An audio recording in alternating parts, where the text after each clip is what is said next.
મિત્રો કેમ છો? મજામાં ને? આજે આપણે ધોરણ 9ની અંદર ટેક્સ્ટ બુક શરૂ કરવા જઈ રહ્યા છીએ. Unit number 1 cheetah's tears. Cheetah apostrophe S, cheetah's tear, ચિત્તાના એપોસ્ટ્રોફી એસ એટલે આપ સૌ જાણો છો, ના ની નું કોઈનું કહેવું હોય ત્યારે એપોસ્ટ્રોફી એસ મુકાય છે. ચિત્તાના આંસુ. તો આ વાર્તા સમજીએ એ પહેલાં આ યુનિટનો પ્રીટાસ્કને આપણે જોઈશું. પ્રીટાસ્ક A read the passage. Passage એટલે પેરેગ્રાફ, માહિતી. તો આ માહિતીને આપણે વાંચીએ. ખૂબ સરસ માહિતી છે મિત્રો. હાર્ડવર્ડને સમજજો અને હાર્ડવર્ડને પાકા કરવામાં લેજો. આપણે જે કંઈ ગ્રામર શીખ્યા છે એ ગ્રામરનો ઉપયોગ જ્યાં પણ આવે ત્યાં એ તમને રિવિઝન થવું જોઈએ, ખ્યાલ આવવો જોઈએ કે આનો આપણે આ ઉપયોગ શીખ્યા. આ કાળ હતો, આ પેસિવ હતું, આ ઇનડાયરેક્ટ સ્પીચ હતું, અહીંયા પ્રિપોઝિશન છે, અહીંયા ક્રિયાપદનું કયું રૂપ મુકાયું છે, આ નાઉન છે, એડજેક્ટિવ છે, બધું જ આપણે ગ્રામરમાં શીખ્યા છીએ. તો એ ગ્રામરનો ઉપયોગ કઈ રીતે ટેક્સ્ટમાં થાય છે એને આપણે દરેક વખતે ખ્યાલ કરતા જઈશું. જોઈએ. One day rosy went to a grocery shop. અહીં જે બ્લુ લેટર્સમાં બતાવ્યા છે તે હાર્ડવર્ડને સમજાવવા માટે બતાવ્યા છે. એક દિવસ રોઝી વેન્ટ, ગોનું ભૂતકાળ, વેન્ટ ભૂતકાળ છે, ગઈ, ટુ અ ગ્રોસરી શોપ. ક્યાં ગઈ? ગ્રોસરી શોપ, કરિયાણાની દુકાન. એક કરિયાણાની દુકાને એક દિવસ રોઝી ગઈ. To buy a packet of bread. Buy એટલે ખરીદી કરવી અને ટુ બાય ખરીદવા માટે. અ પેકેટ ઓફ બ્રેડ, બ્રેડનું એક પેકેટ લેવા માટે રોઝી કરિયાણાની દુકાને ગઈ. When she saw that the shopkeeper was busy with the other customers, she stole some toffees from a jar. જ્યારે, વેનનો અર્થ જ્યારે અને ગુજરાતીમાં જ્યારે અને ત્યારે બંને સમજવાનો છે.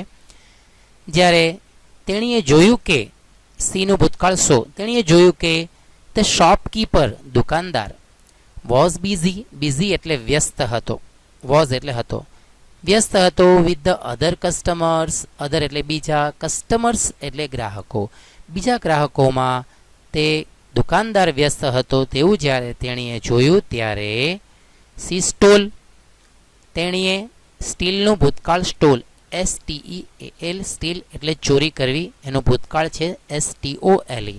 મિત્રો ક્રિયાપદના રૂપો આવડવા ખૂબ જરૂરી છે, તો એને પાકા કરજો. સી સ્ટોલ તેણીએ ચોરી લીધી. સમ ટોફીઝ, ટોફીઝ એટલે આપણે જેને ચોકલેટ, પીપરમેન્ટ કહીએ છીએ તેને ટોફીઝ કહેવાય. ટોફી, પીપરમેન્ટ અને ચોકલેટ પણ અંગ્રેજી શબ્દો જ છે.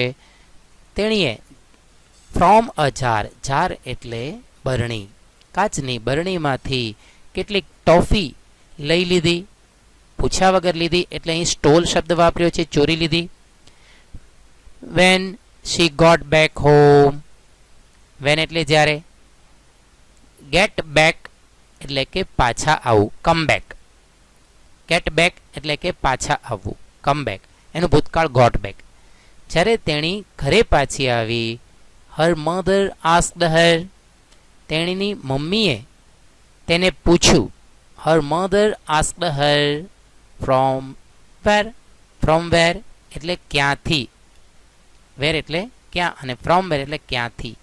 શી હેડ ગોટ ધ ટોફીઝ, તેની મમ્મીએ તેને પૂછ્યું કે તેણી ટોફી ક્યાંથી લાવી હતી. રોઝી ટોલ્ડ હર મધર, આ ઇનડાયરેક્ટ સ્પીચ છે મિત્રો. Rosy replied her mother, told her mother the truth, Satya. Her mother sad, એના મમ્મીએ કહ્યું. આ ઇન્વર્ટેડ કોમા છે એટલે ડાયરેક્ટ સ્પીચ છે.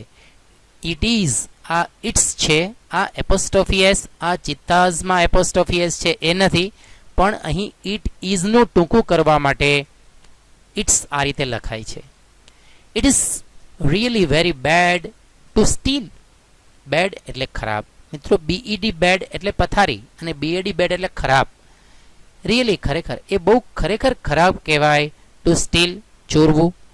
કોઈ વસ્તુ પૂછ્યા વગર કોઈની લઈ લેવી એટલે ચોરી કરવી એ ખૂબ ખરાબ બાબત કહેવાય. એના મમ્મીએ એને શિખામણ આપી. The shopkeeper might not be looking at you. Shopkeeper દુકાનદાર, માઇટ નોટ બી લુકિંગ, આપણે માઇટ સાથે હંમેશા V1 વાપરીએ છીએ, પણ એ ચાલુ કાળમાં તમને દર્શાવ્યું છે કદાચ દુકાનદાર તમને જોઈ રહ્યો નહીં હોય. But dishonesty અપ્રમાણિકતા, dishonesty અપ્રમાણિકતા. ડિસ્ટ્રોઇઝ નાશ કરવું, સાદો વર્તમાનકાળ નાશ કરે છે. ફેથ, ફેથ એટલે કે તમારી શ્રદ્ધા અથવા વિશ્વાસ. અહીં વિશ્વાસ વધારે યોગ્ય રહેશે. તો ફેથ એટલે કે વિશ્વાસ છે એ તમારો ભંગ થઈ જશે. ઇન પીપલ લોકોમાં. અપ્રમાણિકતા છે એ વિશ્વાસનો ભંગ કરે છે લોકોમાં.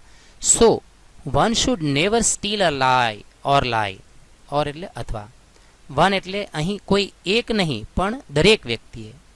વન શુડ નેવર પણ વ્યક્તિએ ક્યારેય તે ચોરી ન કરવી જોઈએ કે ખોટું ન બોલવું જોઈએ. લાય એટલે જૂઠું બોલવું. સ્પીક અ લાય પણ કહેવાય અને ખાલી લાય પણ કહેવાય છે. વન શુડ નેવર સ્ટીલ ઓર લાય. વ્યક્તિએ ક્યારેય તે નેવર એટલે કદી ચોરી ન કરવી જોઈએ કે જૂઠું ન બોલવું જોઈએ. એ એક વિશ્વાસનો ભંગ થાય છે. Rosie understood the words of her mother. Rosie સમજી ગઈ. અન્ડરસ્ટેન્ડનો ભૂતકાળ અન્ડરસ્ટૂડ. રોઝી સમજી ગઈ વર્ડ્સ શબ્દો ઓફ હર મધર એના મમ્મીના શબ્દો. And went back to the shop અને દુકાને પાછી ગઈ. To return the toffees to the shopkeeper. Return કરવા માટે. રિટર્ન એટલે પરત કરવું. RETURN. રિટર્ન એટલે પરત કરવું. એ ટોફી જે લીધી હતી ભૂલથી ચોરીને લઈ લીધી હતી. મમ્મીના શબ્દો એને ગળે ઉતરી ગયા, સમજાઈ ગયા, તો એ શોપકીપરને પરત કરવા પાછી ગઈ. રોઝી કહે છે, આ પણ ડાયરેક્ટ સ્પીચ છે, I am sorry for what I did. Rosie શોપકીપરને કહે છે. અહીં બે ટપકા કર્યા છે અને ઇન્વર્ટેડ કરવાની જરૂર નથી. અહીંયા માત્ર અલ્પવિરામ કર્યું હોવું જોઈએ. અહીં પ્રિન્ટિંગ મિસ્ટેક છે. Rosie said, I am sorry for what I did. હું દિલગીર છું. શેના માટે? ફોર એટલે માટે. Vote I did. વોટ એટલે અહીં જે. વોટ એટલે શું નહીં. જે મેં કર્યું, મેં જે ભૂલથી ટોફી લઈ લીધી હતી એના બદલ હું ખૂબ જ દિલગીર છું. મને માફ કરી દો. શોપકીપરને કહ્યું. Shopkeeper said, it is okay dear. બેટા કંઈ વાંધો નહીં. You are a good girl. તું સારી છોકરી છો. કારણ કે તું પાછી આવી, તને પસ્તાવો થયો કે ખોટું કર્યું, તારી ભૂલ સુધારવા પાછી આવી. You are a good girl.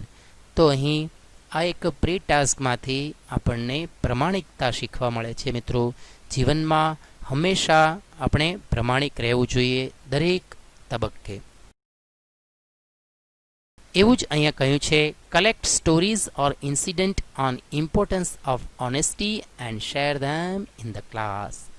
Collect stories, એવી વાતો ભેગી કરો. અહીં વાર્તાઓ પણ ચાલે અથવા વાતો પણ ચાલે. ઓર ઇન્સિડન્ટ્સ બનાવ. કલેક્ટ એટલે ભેગું કરવું. એવી વાર્તાઓ, વાતો કે પછી બનાવો, પ્રસંગો. ઇન્સિડન્ટ્સ એટલે બનાવ અથવા પ્રસંગ અને એક્સિડન્ટ એટલે અકસ્માત. તો મિત્રો યાદ રાખજો સ્પેલિંગ ઇન્સિડન્ટ્સ બનાવ. વાર્તાઓ અને એવા પ્રસંગો ભેગા કરો. ઓન ઇમ્પોર્ટન્સ ઓફ ઓનેસ્ટી, પ્રમાણિકતાનું મહત્ત્વ સમજાવતા પ્રસંગો અથવા તો વાર્તાઓ, વાતો. And share them in the class, અને એને ક્લાસની અંદર શેર કરો. તો એક પ્રવૃત્તિ થઈ ગઈ. તો આપણે જ્યારે વર્ગમાં રૂબરૂ મળશું ત્યારે આ વાતને આપણે કરીશું. તો તમારા જીવનમાં પણ ક્યારેય કોઈ એવા પ્રમાણિકતાના પ્રસંગો બન્યા હોય અથવા તમારા વડીલોએ તમને કહ્યા હોય તો એને ચોક્કસ આપણે શેર કરીશું. ત્યાર પછી બી, પ્રી ટાસ્ક બી, પૂર્વ પ્રવૃત્તિ બી. પ્રી એટલે પૂર્વ અને ટાસ્ક એટલે પ્રવૃત્તિ. બી શું કહેવા માગે છે? Read the information about the Zulu tribe. Read એટલે વાંચો. ઇન્ફોર્મેશન એટલે માહિતી.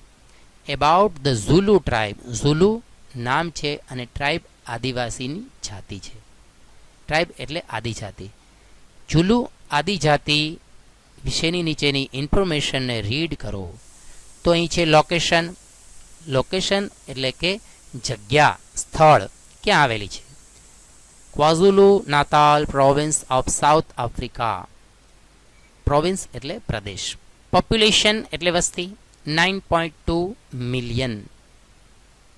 Language isiZulu, Zulu, English. Religion એટલે ધર્મ. Mixture of traditional beliefs and Christianity.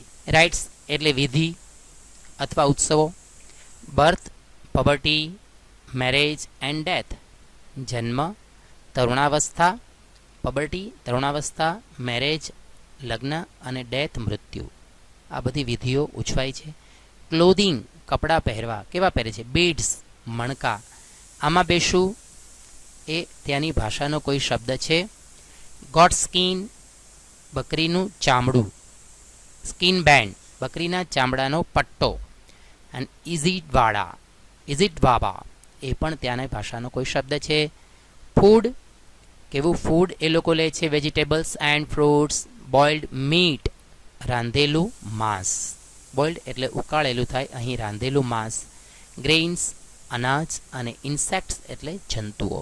Sports soccer, swimming and મફાખાથી એ પણ ત્યાંની કોઈ રમત છે સ્થાનિક. Crafts and hobbies. Weaving weaving એટલે વણવું. જે કાપડ વણે તેને કહે છે વિવિંગ. બીડ વર્ક મણકાનું કામ, મોતીકામ. ક્રાફ્ટ મેકિંગ એન્ડ પોટરી એટલે કે પોટ બનાવવા, વાસણ બનાવવા. ઓકે, હવે આ માહિતી ઉપરથી અહીં લખ્યું છે now write about the Zulu tribe. અહીં બધી માહિતી છે એને આપણે વાક્યમાં લખવાની છે. અહીં શરૂઆત કરી આપી છે એને જોઈએ. You can begin like this. તમે બિગિન એટલે શરૂ કરવું. લાઇક ધીસ આની જેમ. તમે આ જેમ શરૂ કરી શકો છો. અહીંયા આપ્યું છે એ પ્રમાણે. Zulu is a well known African type. આપ્યું છે આફ્રિકાની છે. તો ઝુલુ એક વેલ નોન જાણીતી આફ્રિકન ટ્રાઇબ છે. This tribe is mainly found in KwaZulu Natal province. Mainly found મુખ્યત્વે જોવા મળે છે.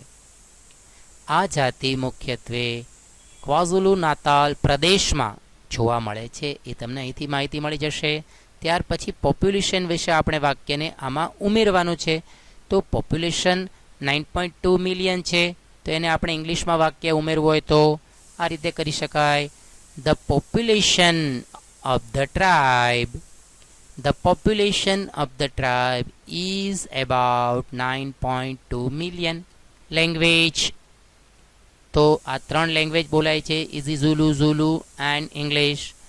તો અહીં તમે એક્ટિવમાં પણ બનાવી શકો, પેસિવમાંય બનાવી શકો. બંને પ્રયત્ન કરીએ છીએ.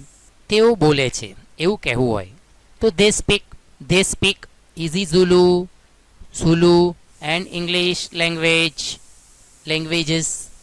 અથવા તો આ રીતે પણ કહી શકાય isiZulu, Zulu and English languages are spoken by them. Are spoken passive છે તો એ રીતે પણ વાક્ય લખી શકાય. તો આ રીતે બાકીના 3-4 વાક્યો 5 વાક્યો તમારી જાતે બનાવવાના પ્રયત્ન કરવાનો છે. મિત્રો કેવી રીતે બને છે થોડું વિચારો. પ્રિપોઝિશન મૂકવાની જરૂર લાગે તો મૂકો. કોઈ બીજા કોઈ કરતાં જે રીતે યોગ્ય સેટ થતું હોય એ મૂકો. પાછળ કોઈ અન્ય શબ્દ ગોઠવવાની જરૂર હોય તો મૂકો. અને ભલે ભૂલ થાય પણ બનાવો. ત્યાર પછી તમે ગાઈડમાં અથવા કોઈ રેફરન્સ બુકમાં આપેલું હોય તો તેની સાથે સરખાવો. તો તમને ખ્યાલ આવશે કે તમારા વાક્યો સાચા છે કે ખોટા. ઘણીવાર તમારા વાક્યો પણ સાચા હોય છે. કોન્ફિડન્સ આવશે. તો મિત્રો આ વર્ક જાતે કરવાનું છે. ન ખ્યાલ આવે તો રેફરન્સ બુકનો ઉપયોગ કરજો. ત્યાર પછી રીડ 1 એ આપણે નેક્સ્ટ વિડીયોમાં જોઈશું. ઓકે, ત્યાં સુધીનું આ બધું જ હોમવર્ક જાતે કરવાનું છે. ઓકે મિત્રો, થેન્ક યુ.